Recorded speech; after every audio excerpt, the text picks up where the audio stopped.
Hi, my name is Khary Randolph, and today I'm drawing Spider-Man.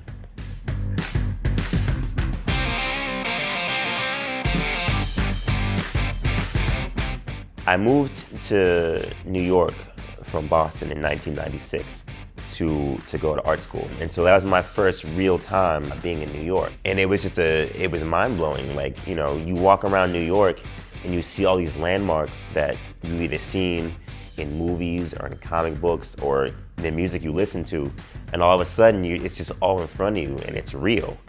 It's impossible to not be creative in a city that's always moving and always living. It never stops. So within like a week of being here, I was like, I can't go back home. Like, this is clearly the place that I need to be at. When I walk around this street, I take pictures all the time just for reference, because I feel as an artist it's important to not just draw generic buildings. And you know, New York has so much character and personality, you want to treat it as its own character. When you can recognize a place, that makes it that much more believable to your eyes.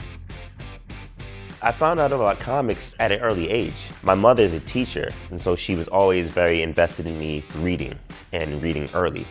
Drawing Spider-Man is what you dream of when you're a kid reading those comic books and you're saying, wow, I hope one day I can do something like this. Going from the art table to New York Comic Con, it can be a little jarring, because you spend most of your day at an art table or at your computer and you're by yourself. So you're really in your own thoughts and you're not talking to a lot of people. You're really it's just this and the art. And then you come to New York Comic Con and it's just like you and the art and 1,000 other people. It's really interesting seeing someone wearing a cosplay of a character that you designed.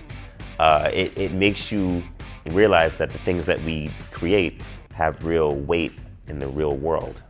And that's one of those crazy New York moments that you really can't replicate anywhere else.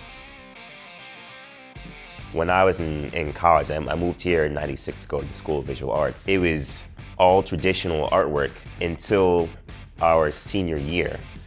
And there was an elective class that was Introduction to Photoshop.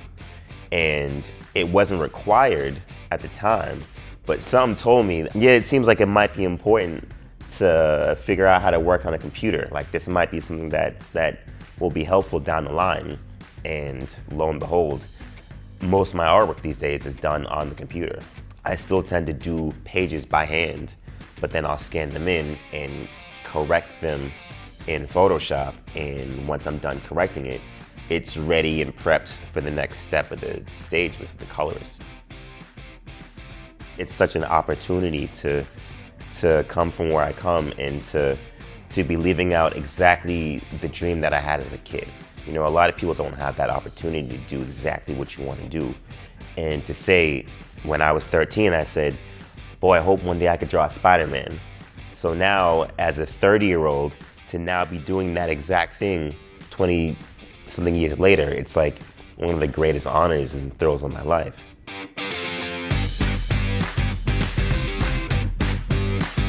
One of my best friends in the industry is Riley Brown. He draws Deadpool, and he created Deadpool's wife, Shikla. There was a Deadpool cosplayer and a Shikla cosplayer, and they came to his table, and all of a sudden this dude is proposing to his wife in front of your table. Like, you kind of made that happen. Like, that's